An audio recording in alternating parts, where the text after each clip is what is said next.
തിരുവനന്തപുരം മൺവിളയിൽ വളർത്തു നായകൾ വിദ്യാർത്ഥിനിയെ കടിച്ചുകീറി. മൺവിള സ്വദേശി മനോജിന്റെ മകളും +2 വിദ്യാർത്ഥിയുമായ അന്ന മരിയയ്ക്ക് നേരെയാണ് ബെൽജിയം മാൽനോയ്സ് ഇനത്തിൽപ്പെട്ട 2 നായ്ക്കളുടെ ആക്രമണമുണ്ടായത്. ശസ്ത്രക്രിയ പോലും ദുഷ്കരമായ നിലയിലായിരുന്നു ആ മുറിവുകൾ. സംഭവത്തിൽ ശ്രീകാര്യം പോലീസിൽ കുട്ടിയുടെ കുടുംബം പരാതി നൽകിയിട്ടുണ്ട്.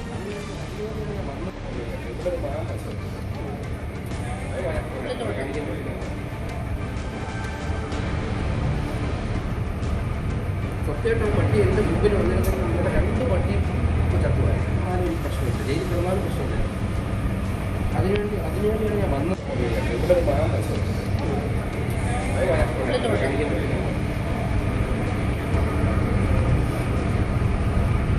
സത്യമായിട്ടും പട്ടി എൻ്റെ മുമ്പിൽ വന്നിരുന്നെങ്കിൽ നമ്മുടെ 2 പട്ടിയും ചത്തുപോയി. ആരും പ്രശ്നമില്ല, ജയിലിൽ കിടന്നാലും പ്രശ്നമില്ല.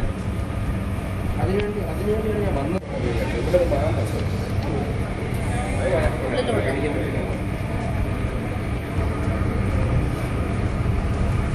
സത്യമായിട്ടും പട്ടി എൻ്റെ മുമ്പിൽ വന്നിരുന്നെങ്കിൽ നമ്മുടെ 2 പട്ടിയും ചത്തുപോയി. ആരും പ്രശ്നമില്ല, ജയിലിൽ കിടന്നാലും പ്രശ്നമില്ല. മൺവിള സ്വദേശിയായ മനോജിന്റെ മകളും +2 വിദ്യാർത്ഥിയുമായ അന്ന മരിയയ്ക്ക് നേരെയാണ് ഈ ബെൽജിയം മാൽനോയ്സ് ഇനത്തിൽപ്പെട്ട നായ്ക്കളുടെ ആക്രമണമുണ്ടായത്. നിങ്ങളിപ്പോൾ കാണുന്നത് ആ പരിക്കാണ്. എത്രത്തോളം ഗുരുതരമാണ് അത് എന്നുള്ളത് വ്യക്തമായി മനസ്സിലാകുന്നുണ്ട്. ശസ്ത്രക്രിയ പോലും ദുഷ്കരമായ നിലയിലായിരുന്നു ആ മുറിവുകൾ ഉണ്ടായിരുന്നത്. അത്രത്തോളം ആക്രമണമാണ് നായ്ക്കളുടെ ഭാഗത്തുനിന്നുണ്ടായത്. ശ്രീകാര്യം പോലീസിൽ കുട്ടിയുടെ കുടുംബം പരാതി നൽകിയിട്ടുണ്ട്. മൺവിളയിലാണ് ഈ സംഭവം ഉണ്ടായത്. കൂടുതൽ വിവരങ്ങളുമായി VV വിനോദ് ചേരുന്നു. വിനോദ്, വലിയ ആക്രമണമാണ് ഉണ്ടായിരിക്കുന്നത് എന്ന് ആ ദൃശ്യങ്ങളിൽ നിന്ന്, ആ മുറിവിൽ നിന്ന് നമുക്ക് വ്യക്തമാകുന്നുണ്ട്. എപ്പോഴാണ് ഇത് സംഭവിച്ചത്? വീട്ടിൽ വളർത്തുന്ന നായകളാണ്. ഇതെങ്ങനെയാണ് പുറത്തേക്ക് എത്തിയത്? കഴിഞ്ഞ ദിവസമാണ് ഈ സംഭവം നടന്നത്. സ്കൂളിൽ നിന്ന് കുട്ടി മടങ്ങി വരികയായിരുന്നു. +2 വിദ്യാർത്ഥിനിയാണ്. ഈ സമയത്താണ് ഈ കുട്ടി നടന്നു വരുന്ന വഴിക്ക് സമീപമുള്ള വീട്ടിൽ നിന്ന് 2 നായ്ക്കൾ പുറത്തേക്ക് വന്നത്. ബെൽജിയം മാൽനോയ്സ് ഇനത്തിൽപ്പെട്ട നായ്ക്കളാണ്. അപകടകാരികളായ നായ്ക്കളാണ്. സേനാ വിഭാഗങ്ങളൊക്കെയാണ് സാധാരണ നിലയിൽ ഇത്തരം നായ്ക്കളെ ഉപയോഗിക്കുന്നത്. ഇവർക്ക് നമ്മളിപ്പോൾ ശ്രീകാര്യം പോലീസുമായി ബന്ധപ്പെടുമ്പോൾ ഇത്തരം പട്ടികളെ വളർത്തുന്നതിന് ലൈസൻസ് വേണം എന്ന ഒരു കാര്യം പറയുന്നുണ്ട്. എങ്കിൽ തന്നെയും രാജ്യത്ത് അടുത്തിടെ കുറേ അധികം ഇനത്തിലുള്ള നായ്ക്കളെ നിരോധിച്ചിരുന്നു. അക്രമകാരികളായ നായ്ക്കളെ വീട്ടിൽ വളർത്തുന്നതിന് പോലും നിയന്ത്രണം ഏർപ്പെടുത്തി അല്ലെങ്കിൽ നിരോധനം ഏർപ്പെടുത്തിക്കൊണ്ട് ഉള്ള ഉത്തരവ് കേന്ദ്ര സർക്കാരിൻ്റെ ഭാഗത്ത് നിന്ന് പുറത്തു വന്നിരുന്നു. ആ ഇനത്തിലുള്ളതാണോ എന്നത് പരിശോധിക്കേണ്ടിയിരിക്കുന്നു. ഏതായിരുന്നാലും ഇതിന് ലൈസൻസ് വേണം എന്നത് നിർബന്ധമായ കാര്യമാണ്. വീട്ടുകാർക്ക് ഇതിൽ ലൈസൻസ് ഉണ്ടോ എന്ന കാര്യം പോലീസ് പരിശോധിക്കുന്നുണ്ട്. മാത്രമല്ല, കഴിഞ്ഞ ദിവസങ്ങളിലായി സുപ്രീം കോടതിയുടെ ഭാഗത്ത് നിന്ന് തെരുവുനായ വിഷയത്തിൽ വരുന്ന പരാമർശങ്ങൾ നമ്മൾ കേൾക്കുന്നതാണ്. വളരെയധികം പരിഹസിച്ചുകൊണ്ടാണ് കോടതി ഇത്തരം ആക്രമണങ്ങളിൽ സർക്കാരോ അല്ലെങ്കിൽ തദ്ദേശ സ്ഥാപനങ്ങളോ എടുക്കുന്ന നടപടികളെ കളിയാക്കിക്കൊണ്ടുള്ള പരാമർശമാണ് കോടതിയുടെ ഭാഗത്തു നിന്നുണ്ടാകുന്നത്. ഇവിടെ വളർത്തു നായ്ക്കളാണ്. മാത്രമല്ല, ഇത്രയും അപകടകാരികളായ നായ്ക്കളെ വളരെ ലാഘവത്തോടെ കൈകാര്യം ചെയ്തു എന്നാണ് മനസ്സിലാക്കുന്നത്. വീട്ടിന് പുറത്തേക്ക്, കോമ്പൗണ്ടിന് പുറത്തേക്ക് വന്ന് ഒരു 12ാം ക്ലാസ്സുകാരിയെ കടിച്ചു കീറുന്ന നിലയിലേക്ക് ഈ സംഭവം ഉണ്ടായിരിക്കുന്നു. മാത്രമല്ല, കുട്ടിയെ ആശുപത്രിയിൽ എത്തിക്കുമ്പോൾ ശസ്ത്രക്രിയ പോലും ദുഷ്കരമായ രീതിയിലാണ്. കാരണം കുട്ടിയുടെ പിതാവ് മനോജ് പറയുന്നത് ഈ കുട്ടി തന്നെ കണ്ടു എന്നാണ്. തൻ്റെ മാംസം പട്ടിയുടെ വായിലിരിക്കുന്ന ഒരു കാഴ്ചയാണ്. ശരി വിനോദ്, അത് നമുക്ക് കേൾക്കുമ്പോൾ പോലും അത്രയും ബുദ്ധിമുട്ടുണ്ട്. ഇപ്പോൾ മനോജ് തന്നെ നമുക്കൊപ്പം ടെലിഫോൺ ലൈനിൽ ചേരുകയാണ്. ശ്രീ മനോജ്, ഞങ്ങൾക്ക് കേട്ടപ്പോൾ തന്നെ അത്രയും ബുദ്ധിമുട്ടുണ്ട്. അപ്പോൾ ആ കുട്ടി അനുഭവിച്ചത്, മകൾ അനുഭവിച്ചത് ഞങ്ങൾക്ക് ഊഹിക്കാൻ പോലും കഴിയുന്നതല്ല. എന്തായിരുന്നു സംഭവം എന്ന് വിശദീകരിക്കാമോ? ഓക്കെ മാഡം, ഇന്നലെ എൻ്റെ മോള് സ്കൂള് കഴിഞ്ഞിട്ട് 1 മണിയൊക്കെ ആയപ്പോഴത്തേക്കും സ്കൂളിന്റെ പുറത്തിറങ്ങി ഏകദേശം 100 മീറ്ററോളം യാത്ര ചെയ്തപ്പോഴത്തേക്കും 2 പട്ടികൾ, അതായത് ബെൽജിയം മാൽനോയ്സ് എന്ന് പറയുന്നത്, അതായത് ഈ ബിൻ ലാദനെ പിടിക്കാൻ വേണ്ടി അമേരിക്ക യൂസ് ചെയ്ത ആ പട്ടി, ആ ഇനത്തിലുള്ള 2 പട്ടികൾ എന്റെ മോളെ അറ്റാക്ക് ചെയ്യായിരുന്നു. ഏറ്റവും അവസാനം എന്റെ മോള് മറിഞ്ഞു വീണു. അതിലൊരു പട്ടി മോളുടെ കഴുത്തി കടിക്കാൻ പോയി, മോളത് തട്ടി മാറ്റി. 2ാമത്തെ പട്ടി മോളുടെ കാലിന്റെ മടക്കിലും മുട്ടിലുമായിട്ട് കടിച്ച് മുഴുവൻ പല്ല് അകത്ത് കയറി. അപ്പൊ അവള് കമന്ന് വീണ് കിടക്കല്ലേ. ഏറ്റവും അവസാനം അവൾക്ക് മനസ്സിലായി അവൾക്ക് തിരിച്ച് പ്രതിരോധിക്കുകയല്ലാതെ വേറെ വഴിയില്ലാന്ന് അവൾക്ക് മനസ്സിലായി. ഏറ്റവും അവസാനം ആ പട്ടിയുടെ മൂക്കിൽ പിടിക്കുകയും ആ പല്ല് വലിച്ചിളക്കുകയും ചെയ്തപ്പോൾ അവൾ കണ്ടത് അവളുടെ ശരീരത്തിലെ ഇറച്ചി ആ പട്ടിയുടെ വായിൽ ഇങ്ങനെ പല്ലിലൊക്കെ ഇങ്ങനെ ഇരിക്കുന്നത് അവൾ കണ്ടു. എന്റെ മോള് പിന്നെ അത്യാവശ്യം ബോൾഡായിട്ടൊരു കുട്ടിയായതുകൊണ്ടാണ് അവൾ തകർന്നു പോകാതിരുന്നത്. അതുകൂടാതെ ഇന്ന് രാവിലെ അപ്പൊ അത് കഴിഞ്ഞ ആൾക്കാർ ഓടിക്കൂടുകയും പട്ടി അടിക്കുകയും ചെയ്യും. എന്നിട്ടും പട്ടി കടി വിടുന്നില്ലായിരുന്നു ആ സമയത്ത്. അതിനുശേഷമാണ് മോള് തന്നെ വലിച്ചു ഊരിയത്. ഇതിനുശേഷം അടുത്തുള്ള വീട്ടുകാരോ ഒരു ഡ്രസ്സ് കൊടുത്തു. ആ ഡ്രസ്സിലാണ് ഞങ്ങൾ ആശുപത്രിയിലോട്ട് കൊണ്ടുപോയത്. അപ്പോഴാണ് ഞങ്ങൾ സ്കൂൾ ആ വഴിയിലെത്തിയത്. അപ്പം ഇന്ന് രാവിലെ ഞങ്ങൾ ആ ഡ്രസ്സ് ഒന്ന് തുറന്നു നോക്കി. കാര്യം ഇന്നലെ രാത്രി ഞങ്ങൾ മോളുടെ കൂടെയായിരുന്നു. ഏകദേശം രാവിലെ ഒരു 4 മണി വരെ ഇങ്ങനെ ഇടയ്ക്കിടയ്ക്ക് ഇങ്ങനെ ബ്ലീഡ് ചെയ്തുകൊണ്ടിരിക്കുകയായിരുന്നു. മോൾക്ക് കിടക്കാൻ പറ്റൂല, കാര്യം കാലിന്റെ മടക്കായതുകൊണ്ട്. അപ്പൊ അവൾ ഇരുന്നാണ് ഉറങ്ങിയത്. ഇതുവരെയ്ക്കും അവൾ കിടന്നിട്ടില്ല. അപ്പം ഇന്ന് രാവിലെ ഡ്രസ്സ് തുറന്നു നോക്കിയപ്പോൾ അതിനകത്ത് മോളുടെ ഇറച്ചിയിരിക്കുന്നു, മോളുടെ കാലിന്റെ ഇറച്ചിയായിട്ടിരിക്കുന്നത് ഞങ്ങൾ കണ്ടു. എന്നിട്ട് ഇന്നലെ രാത്രി ഈ പട്ടിയുടെ ഓണേഴ്സ് ഞങ്ങളുടെ വീട്ടിൽ വന്ന സമയത്ത് അവരുടെ അടുത്ത് ഞാൻ ചോദിച്ചു, കാരണം ഞങ്ങളുടെ വീട്ടിൽ വരുന്ന ആളാണല്ലോ. അപ്പൊ വീട്ടിൽ വരുന്ന ആൾ അതിഥി പോലെ തന്നെയാണ്. വീട്ടിൽ വരുന്ന ഞാൻ ചോദിച്ചു, നിങ്ങൾ എന്തിനാണ് വന്നത് ചോദിച്ചു. പറഞ്ഞു, ഞങ്ങൾക്ക് കുട്ടിയെ ഒന്ന് കാണണം.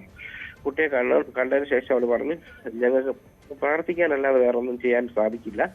അതുപോലെ ഞങ്ങളുടെ പട്ടിയെ ഞങ്ങൾ ആർക്കും വിട്ടുകൊടുക്കില്ല. പ്രാർത്ഥിക്കാനുള്ളതല്ലാതെ വേറൊരു ഓപ്ഷൻ ഞങ്ങളുടെ കയ്യിലില്ല. മനോജ്, ഈ നടന്ന സമയത്ത് ഈ ആക്രമിച്ച സമയത്ത് എങ്ങനെയാണ് ഈ പട്ടി ഗേറ്റ് തുറന്നു വരിക? അത് കെട്ടിയിട്ടില്ലായിരുന്നു എന്നുള്ളത് ഉറപ്പാണല്ലോ. അത് അവർ കെട്ടിയിടാറില്ല എന്നാണ് അറിഞ്ഞത്. അവിടുത്തെ ചുറ്റുവട്ടത്തുള്ള ആൾക്കാർ പറഞ്ഞത് അവരും ഓൾറെഡി ഇത് പണ്ടേ കംപ്ലൈന്റ് ആണ്, ഈ പട്ടി അവർ കെട്ടിയിടാറില്ല. ഇടയ്ക്കിടയ്ക്ക് ഇങ്ങനെ പുറത്തേക്ക് ഇറങ്ങാറുണ്ട് പട്ടികൾ. ഈ പട്ടി ആദ്യമായിട്ടാണ് പുറത്തിറങ്ങിയിരിക്കുന്നത്. ഇത്രയും വയലന്റ്. ഇവര് രാത്രി 11 മണിക്ക് ശേഷം സാധാരണ പട്ടിയെ കൊണ്ട് വാക്കിന് ഇറങ്ങാറുണ്ട് എന്ന് ഇന്നലെ ഓണർ പറഞ്ഞു. അല്ലാതെ ഈ പട്ടി ആൾക്കാരെ കില്ലിംഗ് ഡോഗാണ്. അപ്പം ഞാൻ ശ്രീകാര്യം പോലീസ് സ്റ്റേഷനിൽ ഇതിന് FIR രജിസ്റ്റർ ചെയ്യാൻ വേണ്ടി പോയിരുന്നു. അവരെനിക്കൊരു റെസീറ്റ് തന്നു. FIR ആക്കിയിട്ടുണ്ടോ എന്ന് എനിക്കറിയില്ല. പക്ഷെ അവരും അവിടുന്ന് പറഞ്ഞതെന്ന് പറഞ്ഞാൽ ഈ പട്ടിയെ നോർമലി വളർത്തുന്ന ആൾക്കാർ തോക്കുള്ള ആൾക്കാരായിരിക്കും. അപ്പൊ അതിന്റെ കാരണം ചോദിച്ചപ്പോൾ പറഞ്ഞതെന്ന് പറഞ്ഞാൽ ഇത് അഗ്രസീവ് ആയി കഴിഞ്ഞാൽ പിന്നെ ഇതിനെ ഹാൻഡിൽ ചെയ്യാൻ പറ്റില്ല. അപ്പൊ വെടിവെച്ച് കൊല്ലുക അല്ലാതെ വേറൊരു വഴിയില്ല. അപ്പം ഈ പട്ടി 1.5 കിലോമീറ്റർ ദൂരെ യാത്ര ചെയ്തിട്ടാണ് എന്റെ മോളെ കടിച്ചിരിക്കുന്നത്. ഏകദേശം 1.5 കിലോമീറ്റർ. കറക്റ്റ് എനിക്ക് അത് പറയാനറിയില്ല. അപ്പൊ ഈ വീടിന് മുന്നിലല്ല ഈ സംഭവം നടന്നത്, അതുകൊണ്ട് തന്നെ അവരറിഞ്ഞില്ല. ഇല്ല, ഇതിനെ നോക്കാൻ വേണ്ടി ഒരു കെയർ ടേക്കർ ഉണ്ട്. അയാളുടെ പേര് വിജയൻ എന്നാണ്. അയാൾ ഈ സംഭവം അറിഞ്ഞിട്ടുണ്ട്. പക്ഷെ അയാൾക്ക് ഒന്നും ചെയ്യാൻ പറ്റില്ല. പട്ടി നല്ല സ്പീഡിൽ ഓടിപ്പോയി എന്നാണ് അവര് പറഞ്ഞത്. എന്നിരുന്നാൽ കൂടി ഇങ്ങനെ ഒരു പട്ടിയെ വളർത്തുമ്പോൾ അത്യാവശ്യം അതിന്റെ അതായത് ലോക്ക് പൊട്ടിച്ചു പോയി. എനിക്ക് അതിന് അത്ര വിശ്വാസയോഗ്യമായിട്ട് സത്യം പറഞ്ഞാൽ തോന്നിയില്ല. പെട്ടെന്ന് ലോക്ക് പൊട്ടി, അതായത് കൂടിന്റെ ലോക്ക് പൊട്ടി, അതിന്റെ ചെയിൻ പൊട്ടി, അതുപോലെ ഗേറ്റിന്റെ ലോക്കും ഒരുമിച്ച് ഒരേ സമയം എങ്ങനെ പൊട്ടി എന്ന് ആർക്കും മനസ്സിലാവും. അശ്രദ്ധ തന്നെ ആകാമെന്നാണ് താങ്കൾ വിചാരിക്കുന്നത് അല്ലേ? അശ്രദ്ധ തന്നെ ആകാമെന്നല്ല, അശ്രദ്ധ തന്നെയാണ്. കാര്യം അല്ല, ഗേറ്റ് അതെങ്ങനെ തുറന്നു പോകും? ഗേറ്റ് ഊട്ടിന്ന് തുറന്നു പോയാലും അവർക്ക് ഫെൻസിങ് ഉണ്ടെന്ന് അവർ പറയുന്നത്. ശരി, അങ്ങനെയാണെങ്കിൽ ഗേറ്റ് അങ്ങനെ തുറന്നു. അപ്പൊ അവർ പറയുന്നത് ഗേറ്റിന്റെ പൂട്ട് പൊട്ടിക്കിടക്കായിരുന്നു, കൂടിന്റെ പൂട്ട് പൊട്ടിക്കിടക്കായിരുന്നു. അപ്പം എനിക്ക് നോർമലി മനസ്സിൽ തോന്നിയത് ഇത് അവർ രക്ഷപ്പെടാൻ വേണ്ടി ഇതെല്ലാം പൊട്ടിച്ചു വെച്ചിട്ട് പറയുന്നതാണോ എന്ന് എനിക്കൊരു സംശയം തോന്നിയിട്ടുണ്ട്. ഈ ആശുപത്രിയിലും ഇവർ വന്നിട്ടില്ലായിരുന്നു അല്ലേ? ഇല്ല, ഈ ഓണേഴ്സ് വന്നില്ല. അതിന് പകരം ഇതിന്റെ ഒരു കെയർ ടേക്കർ ഉദയൻ എന്ന് പറഞ്ഞ ഒരാളിനെ പറഞ്ഞു വിടുകയാണ് ചെയ്തത്.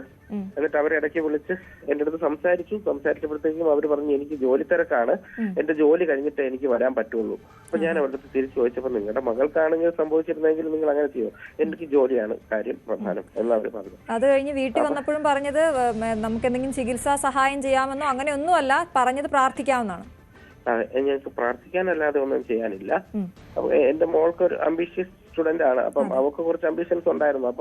അപ്പം അവൾ എന്താണോ ആകാൻ ആഗ്രഹിക്കുന്നത് അതെന്തായാലും ഇങ്ങനെ നടക്കില്ല എന്ന് മോൾക്ക് മനസ്സിലായി. അപ്പൊ അതിന്റെ ഒരു ഡിപ്രഷനും ഒരു ട്രോമയോ മോൾക്കുണ്ട്. മോളുടെ കണ്ണിൽ നിന്ന് ഇതുവരെയ്ക്കും ഒരു തുള്ളി കണ്ണുനീര് വന്നിട്ടില്ല. അതാണ് എനിക്ക് ഏറ്റവും വലിയ വിഷമമായിട്ട് തോന്നുന്നത്. പരീക്ഷയാണോ നാളെ തുടങ്ങുകയാണോ? മോളെ board exam, CBSE board exam, practical exam നാളെ ഉണ്ടായിരുന്നു സൈക്കോളജിയുടെ. അപ്പം അത് സ്കൂളുകാർ തന്നെ മോൾക്ക് വേണ്ടി മാറ്റി വെക്കുകയാണ് ചെയ്തത്. പക്ഷെ 13-ാം തീയതി വരുന്ന 13-ാം തീയതി മോൾക്ക് കെമിസ്ട്രിയുടെ എക്സാം ഉണ്ട്. അപ്പൊ അതിനെന്തായാലും ഞാൻ കൊണ്ടുപോയേ പറ്റുള്ളൂ മോളെ. ഇതിപ്പോ എന്തായിരുന്നു നമ്മൾ ചെന്നപ്പോ ഹോസ്പിറ്റലിൽ നിന്ന് നമുക്ക് തന്ന ഇതൊക്കെ എന്തൊക്കെയാണ്? ഇപ്പൊ മരുന്ന് ചെയ്യുന്നുണ്ട്, മറ്റു എന്തൊക്കെ അസ്വസ്ഥതകളും മോക്കുള്ളത്? അസ്വസ്ഥത എന്ന് പറഞ്ഞാൽ അവള് കംപ്ലീറ്റ്ലി സൈലന്റ് ആണ് കുട്ടി. അവള് ബോൾഡ് കുട്ടിയാണ്. ടു ബി ഫ്രാങ്ക്, അവള് നല്ല ബോൾഡ് ആയിട്ടുള്ള ഒരു പെൺകുട്ടിയാണ്. അവള് കരയാറില്ല, പൊതുവെ കരയാത്ത ഒരു കുട്ടിയാണ്. ആ ഒരു ബോൾഡ്നെസ് ഉള്ളത് കൊണ്ടായിരിക്കും ഇപ്പോഴും കരയാതിരിക്കുന്നത് വിശ്വസിക്കുന്നു. കണ്ടവരെല്ലാരും പറയുന്നു ഈ കുട്ടി എന്താണ്, എല്ലാരും ആര് വന്ന് കാണാൻ വന്നാലും സ്കൂളിൽ നിന്നൊക്കെ എല്ലാരും വന്നു. പ്രിൻസിപ്പല്, വൈസ് പ്രിൻസിപ്പല്, ടീച്ചേഴ്സ്, കൂട്ടുകാർ എല്ലാരും ഇന്നലെ ആശുപത്രിയിലുണ്ടായിരുന്നു. ഞങ്ങളുടെ റിലേറ്റീവ്സ് എല്ലാരും വന്നു. കാര്യം ആ വീഡിയോ കണ്ടു കാണുമായിരിക്കും, ഞാൻ അയച്ചു തന്നിട്ടുണ്ടായിരുന്നു. കടിച്ചു കീറി കളഞ്ഞു എന്റെ മോളെ. എന്നിട്ട് ഒരു പാറ്റയെ പോലും പേടിയുള്ളതാണ് എന്റെ മോക്ക്. അപ്പം അവിടുന്നാണ് ഈ കുട്ടി ഇന്ന് പട്ടിയുടെ വായിൽ കൈയിട്ട് അതിനെ ഊരിയെടുക്കുകയാണ് ചെയ്തത്. അപ്പോഴെന്റെ മോള് കണ്ടു അവളുടെ ശരീരത്തിലെ ഇറച്ചി മോളുടെ ശരീരത്തിൽ നിൽക്കുന്നത് കണ്ടു. കേസിന്റെ കാര്യം വിളിച്ച് ചോദിച്ചിരുന്നോ മനോജ്? സ്റ്റേഷനിൽ വിളിച്ച് ചോദിച്ചിരുന്നോ? എന്താണ് മാഡം, ഞാൻ സ്റ്റേഷനിൽ പോയിരുന്നു, ഞാൻ നേരിട്ട് പോയിരുന്നു. അല്ല, അതിനുശേഷം കേസ് എടുത്തോ എന്നുള്ള കാര്യം നമുക്ക് അറിയില്ല അല്ലേ? FIR ഇട്ടോ? ഇല്ല മാഡം, എനിക്കൊരു റെസീറ്റ് മാത്രമേ തന്നിട്ടുള്ളൂ. ഞാനിപ്പോ ആക്ച്വലി അവിടെ പോയിട്ട് തിരിച്ചു വന്നേ ഉള്ളൂ. കാര്യം രാവിലെ വരെ ഞാൻ അവളുടെ കൂടെ ആയിരുന്നു. കാര്യം അവളുടെ കാലിൽ ഇപ്പോഴും ബ്ലീഡിങ് വരുന്നുണ്ട്. ഈ നമ്മൾ ഈ ടു ബി ഫ്രാങ്ക്, നോർമലി ആൾക്കാർക്ക് മനസ്സിലാവണമെന്നുണ്ടെങ്കിൽ നമ്മൾ വീട്ടില് ചിക്കനോ ബീഫോ എല്ലാം മേടിച്ച് ഇറച്ചി വെട്ടിക്കൊണ്ട് വന്നിട്ട് നമ്മൾ വെള്ളത്തിലിടുമ്പോൾ ഇറച്ചിയിൽ നിന്ന് ബ്ലഡ് ഇങ്ങനെ സ്പ്രെഡ് ആവില്ലേ, അതുപോലെ തന്നെയാണ് എന്റെ മോളുടെ കാലിൽ നിന്ന് ബ്ലഡ് വന്നോണ്ടിരുന്നത് 4 മണി വരെ. അപ്പൊ ഞങ്ങൾ അങ്ങനെ തുടച്ചുകൊണ്ടിരിക്കുകയായിരുന്നു. അപ്പോൾ അവൾ ഇതുവരെ കിടന്നിട്ടില്ല. അവള് മിനിഞ്ഞാന്ന് രാത്രി കിടന്നാണ്. പിന്നെ അവൾക്ക് കിടക്കാൻ പറ്റിയിട്ടില്ല. കാര്യം കിടക്കുമ്പോ കാല് നിവർന്നു പോകും. കാല് നിവർന്നു പോയി കഴിഞ്ഞാല് പിന്നെ അവൾക്ക് അത് വീണ്ടും മനസ്സിലായി. ആ ദൃശ്യങ്ങൾ ഞങ്ങൾ കാണുന്നുണ്ട്. അത് സ്റ്റിച്ച് ഇടുവാണോ ചെയ്തത്? എന്താണത്? അത്രയും ഇടാൻ പാടില്ല എന്ന് പറഞ്ഞു. കാര്യം ഇതിനകത്ത് അതിന്റെ അണുക്കൾ എന്തെങ്കിലും ഉണ്ടെങ്കിൽ അതെ തുറന്നു തന്നെ വെക്കണം. ഇപ്പൊ പരീക്ഷയ്ക്ക് പോകുമ്പോ മാത്രം ജസ്റ്റ് ഒന്ന് ഡ്രസ് ചെയ്യുക, അതല്ലാതെ ബാക്കി ഫുൾ ടൈം ഇത് അടച്ചു വെക്കണമെന്നാണ്. അല്ല, തുറന്നു വെക്കണം. തുറന്നു വെച്ചില്ല എന്നുണ്ടെങ്കിൽ ഈ ഇതിനകത്ത് ജാംസ് ഉണ്ടെങ്കിൽ അത് അതിനകത്ത് വെച്ച് ക്ലോസ് ചെയ്യുന്നതിന് തുല്യമായി പോകും. അത്രയും വേദന സഹിക്കുന്നുണ്ടാവും മോള്. നമുക്ക് ദൃശ്യങ്ങൾ കാണുമ്പോൾ നമുക്ക് മനസ്സിലാവുന്നുണ്ട്. ഭയങ്കര മാനസികമായിട്ടും ബുദ്ധിമുട്ടായി കുട്ടിക്ക് അല്ലേ? അവളുടെ ഏറ്റവും വലിയ വിഷമം എന്ന് പറഞ്ഞു കഴിഞ്ഞാൽ അവൾക്ക് പരീക്ഷ എഴുതാൻ പറ്റുമോ എന്നുള്ള ടെൻഷനാണ്. കാര്യം അത്യാവശ്യം നല്ലോണം പഠിക്കുന്ന ഒരു കുട്ടിയാണ്. അപ്പം അവൾക്ക് കുറച്ച് എയിമുണ്ട്. കുറച്ച് വർഷങ്ങളായിട്ട് അവൾക്ക് ഒരു എയിമുണ്ട്. ആ എയിമിൽ എത്തിപ്പെടാൻ ഇനി സാധിക്കില്ല എന്നൊരു കൺക്ലൂഷനിലാണ് അവൾ എത്തുന്നത്. കാര്യം അങ്ങനെ ഒരു സ്ഥലത്തോട്ട് പോകണമെന്നായിരുന്നു അവളുടെ ആഗ്രഹം. അപ്പം അത് ഇപ്പൊ ഈ മുറിവും ഇങ്ങനത്തെ ഇതൊക്കെ ഉണ്ടെങ്കിൽ അവിടെ സെലക്ഷൻ കിട്ടില്ല. അപ്പം ആ വർഷങ്ങളായിട്ട് മനസ്സിൽ കൊണ്ടുവന്നിരുന്ന ഒരു അംബിഷൻ അത് അവൾക്ക് തകർന്നു പോകുന്നതിന്റെ നമുക്ക് എന്തായാലും മനോജ് ഞങ്ങളും ഒപ്പമുണ്ട്. നമുക്ക് ധൈര്യം കൊടുക്കുക എന്നുള്ളതാണ് നമുക്ക് ഈ ഘട്ടത്തിൽ ചെയ്യാൻ പറ്റുക.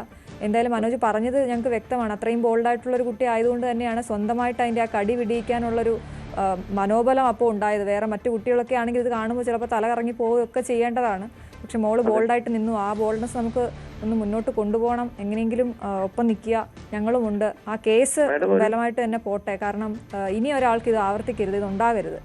ഒരു 2 മണിക്കൂർ കഴിഞ്ഞായിരുന്നു ഇത് സംഭവിച്ചിരുന്നെന്നുണ്ടെങ്കിൽ സ്കൂൾ വിടുന്ന സമയമാണ്. സ്കൂൾ ഉച്ചയ്ക്കാണ് ഇറങ്ങിയത്. അങ്ങനെയാണെങ്കിൽ കൊച്ചു കുട്ടികൾ, അതായത് 2ലും 3ലും ഒക്കെ പഠിക്കുന്ന കുട്ടികൾ അതുവഴി നടന്നു. അങ്ങനെയാണെങ്കിൽ ഈ പട്ടി ഈ കുട്ടികളെ കടിച്ചു കീറി പല കഷ്ണങ്ങളാക്കി കൊണ്ടുപോകുന്നത് നമ്മൾ കാണേണ്ടി വന്നാല്. അതെ അതെ മനോജ്, മനസ്സിലാവുന്നുണ്ട്. ആ എത്രത്തോളം ഗുരുതരമായ പിഴവാണ് എന്നുള്ളത് ഞങ്ങൾക്ക് മനസ്സിലാവുന്നുണ്ട്. എന്തായാലും മോളുടെ ഒപ്പം നിൽക്കുക, ഞങ്ങളും ഉണ്ട് കൂടെ. Manoj, thank you so much ഈ സമയത്ത് പ്രതികരിച്ചതിന്. തിരുവനന്തപുരത്തെ മൺവിളയിലാണ് ഈ സംഭവം. ഇത് ഒരു ഓർമ്മപ്പെടുത്തൽ കൂടിയാണ്. ഈ നായകളെ ഇങ്ങനെ വളർത്തുന്നത്, പ്രത്യേകിച്ച് നായപ്രേമികളെ സംബന്ധിച്ചിടത്തോളം അവരുടെ നായകൾ അവരുടെ മക്കളെ പോലെ ആയിരിക്കും. പക്ഷേ ബാക്കിയുള്ളവരുടെ മക്കൾക്കും വിലയുണ്ട് എന്നുള്ള കാര്യം അവർ മനസ്സിലാക്കണം എന്നുള്ളതാണ് ഈ ദൃശ്യങ്ങൾ പറയുന്നത്. അത്രയധികം ആ കുട്ടി വേദന അനുഭവിക്കുന്നുണ്ട്. അത് മാനസികമായും ശാരീരികമായും എന്നുള്ള ദൃശ്യങ്ങൾ വ്യക്തമാക്കുന്നുണ്ട്.